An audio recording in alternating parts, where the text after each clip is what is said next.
Assalamualaikum and a very good day. We are Firm 20 consists of me, Nur Adlina, Adele, Suhail, Nur Nadia Atira, Rabiatul Nur Hidayati, Daniel Wafi, and Nur Alia will be presenting a comparative analysis of the Barings Bank scandal, in which we will be discuss a dual perspective on corporate governance across financial institutions in the United Kingdom and Malaysia.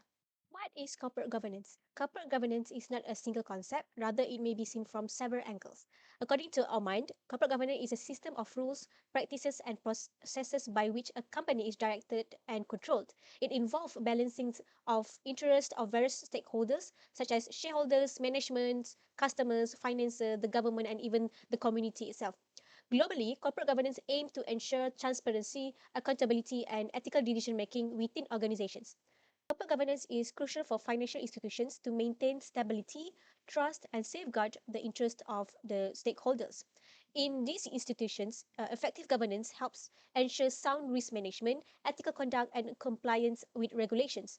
Transparency and accountability are paramount in financial institutions because it is to build investor confidence and prevent issues like fraud or excessive risk taking.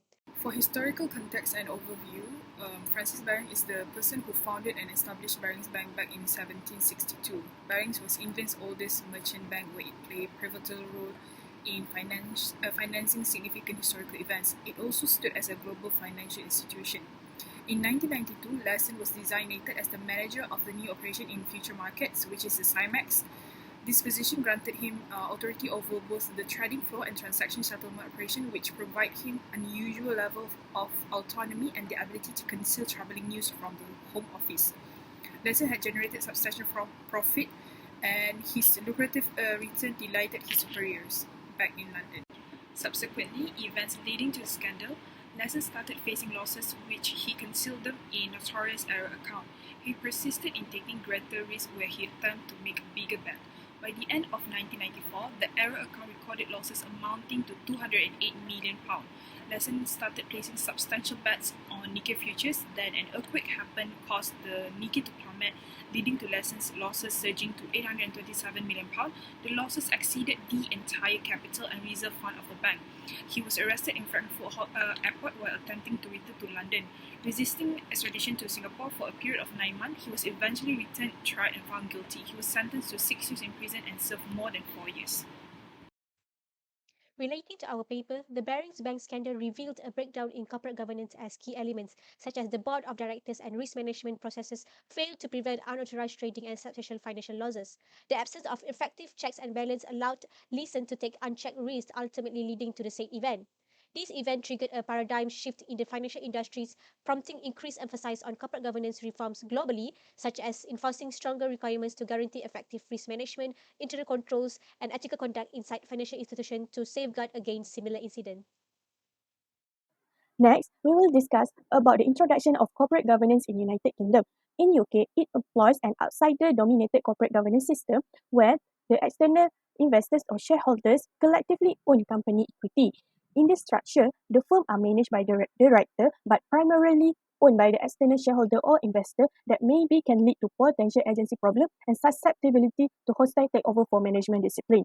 Despite dispersed ownership, various shareholders, including institutional investors, exert some control. The system offers extensive investor protection under company law and hold promise to shareholder democracy. Next, the UK Corporate Governance Code, initiated by the Cabinet Committee in 1992, outlined some governance responsibility for boards and shareholders, and since then, the Corporate Governance Code has undergone some adaptation to meet changing needs, and the latest version is in 2018. We will move on to the relevance of corporate governance in financial institutions, especially in United Kingdom. Firstly, the strength of a financial institution corporate governance framework in UK determines its vulnerability to unforeseen events influencing the success or the failure of the institution. Other than that, solid corporate governance also crucial to maintain public and market confidence in banks and the banking sector. As an example, the Barings scandal in 1995 exemplifies the insufficient internal oversight regarding road trading. Lastly, the Basel II governance principle have influenced the establishment of internal control and risk management framework to financial institutions such as banking sector. Moving up, we are going to talk about another key topic, which is the identifications of governance failure in the Barron scandals. And the first main point is specific instances of mismanagement and lack of oversight.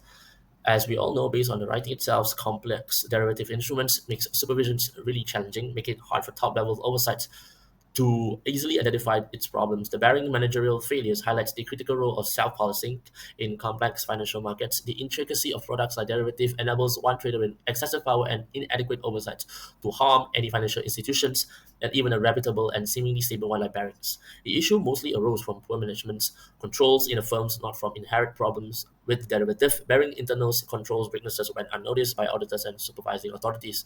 If noticed, Baring could have tightened controls earlier to spot potentially withdrawing from the market and reducing losses. As derivatives emerge as new tools, many firms lack a complete understanding of how they function. Regulators express concerns about limited comprehension of risks among both the creators of these instruments and the corporate users. With simpler established products fading and more complex high-yield derivatives gaining prominence, the associated risks remains poorly understood. The next key element is extracting lessons from bearings. Bearing collapses highlights the failure of international financial markets to hold third parties accountable and stresses the needs for stronger regulatory oversight. Improving decision making and risk management in derivative usage is very crucial. This involves clear decisions on their use, solid control policies, financial safeguards, and revamped compensation systems. Written policy should define the purpose, responsibility, acceptable risk, and reporting for derivatives. And management needs a solid grasp of complex instruments, not just specialized knowledge. Baring's lack of understanding of derivatives contributed to its disaster.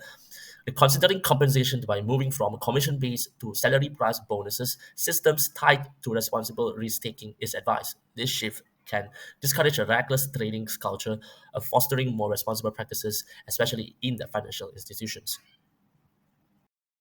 So we move on now to the comparative analysis between UK and Malaysia on corporate financial institution governance. And I'll be explaining about the introduction to Malaysians corporate governance in financial institution. So as we all know that the corporate governance holds a paramount role in preserving investors' confidence, ensuring stability, and fostering sustainable economic growth. And the Malaysian government recognizing the potential risk of institutional failures and financial crisis, has implemented stringent measures to enhance the stability of the financial system through robust governance procedures. So, at the core of this regulatory framework is the Bank Negara Malaysia, or commonly known as BNM, serving as the regulatory authority overseeing financial institutions in the country. And BNM plays a crucial role in establishing and enforcing corporate governance guidelines for the banks, insurance providers, and other financial entities. On the other side, the Banking and Financial Institutions Act, or commonly known as BAFIA, specifies the duties, powers, and functions of the BNM, including the ability to carry out all of the duties and powers granted by the Act, to authorize the subordination of authorities, and to designate any individuals to help the BNM carry out its responsibility. A key instrument in shaping corporate governance practices is the Malaysian Code on Corporate Governance, or commonly known as the MCCG, which was introduced by BNM in 2000. So this comprehensive set of rules has significantly impacted corporate governance reform, particularly in financial institutions. So notably, the MCCG emphasizes the chairman's role in leading the adoption and implementation of good corporate governance practices within the company. Not only that, BIM also provides the guidelines on corporate governance for licensed institution, or commonly known as CG guidelines, which covers the internal controls, risk management, board members' requirements, and governance structure. Doing the comparative analysis between the Malaysia and UK corporate governance, it can be seen that Malaysia and UK actually they share common objective in promoting corporate governance for financial stability and sustainable economic growth. However, in Malaysia, Bank Negara Malaysia oversees financial entities and issue detailed guidelines, taking a prescriptive, rule-based approach. And this minimizes the room for interpretation and emphasize strict compliance. On the other hand, the UK adopts a more principle-based model through the UK Corporate Governance Code, which offering companies greater flexibility to tailor governance frameworks to individual needs. However, despite different approaches in terms of corporate governance, both nations, UK and Malaysia, they share a same goal: prioritizing transparency, accountability, and responsible management. As for the conclusion, despite distinct approaches by both United Kingdom and Malaysia, both countries strive for effective corporate governance, aiming to avoid past crises like the BARINGS Bank scandal and to foster sustainable economic growth.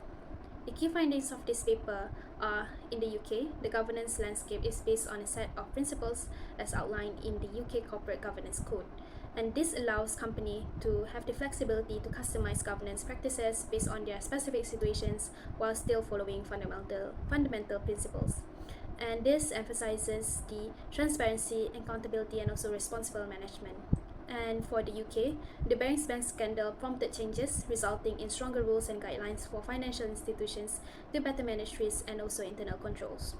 While in Malaysia, it is a clear-cut approach highlighted by the Malaysian Code on Corporate Governance from BNM, and the MCCG is more detailed and specific, which urges the strict adherence.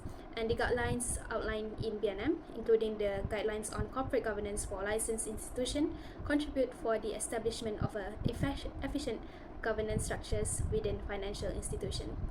Thus, despite all these differences in implementation approaches by both countries, they both have common goals, particularly promoting transparency, accountability, and responsible management for financial stability. The BARINGS Bank scandal here serves as an important case study, illustrating the consequences of governance failures and also prompting regulatory bodies to globally reassess and also strengthen their frameworks.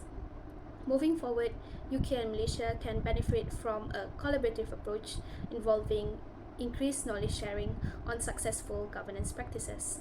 Another area for improvement is the continuous strengthening of oversight mechanism in both nations.